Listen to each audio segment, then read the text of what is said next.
Chez moi à Lomé, le week-end commence les vendredis soirs. On rentre dans le bruit, on oublie le stress de la semaine.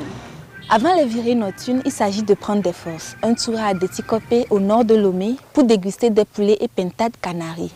Le tout servi dans des assiettes en argile, accompagné du bon verre de palme.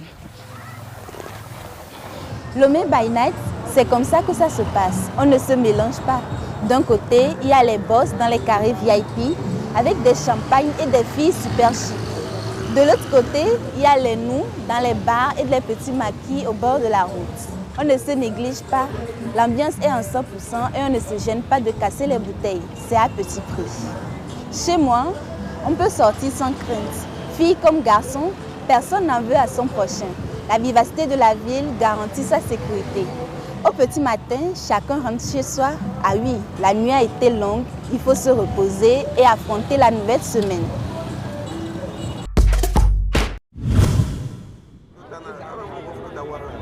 Salut, c'est le week-end à Bamako et le samedi soir, c'est le feu. Pour la première partie de la soirée, direction les espaces culturels ou les festivals.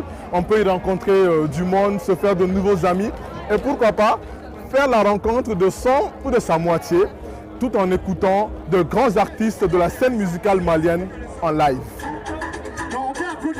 Si tu es bon danseur, ce qui n'est malheureusement pas mon cas, les boîtes de nuit sont incontournables.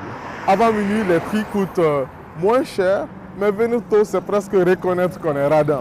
Du coup, c'est à partir de 2 h du matin que les choses sérieuses commencent. Les prix sont un peu plus élevés, mais pour remédier à cela, chacun met la main à la poche, on se cotise.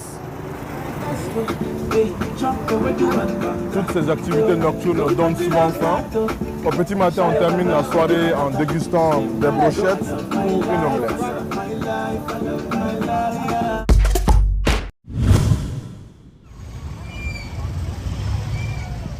Si vous venez à Lubumbashi, vous entendrez à coup sûr les Louchois chanter Kamalondo Wantanchi.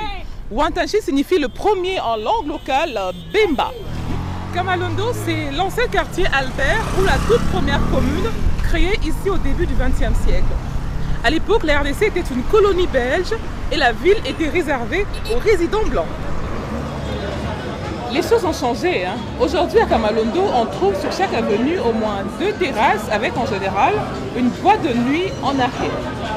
Mais la plus-value de Kamalondo, c'est la viande grillée de chèvre. Allons déguster. Je ne pourrais jamais passer par ici sans déguster ce délicieux michopo.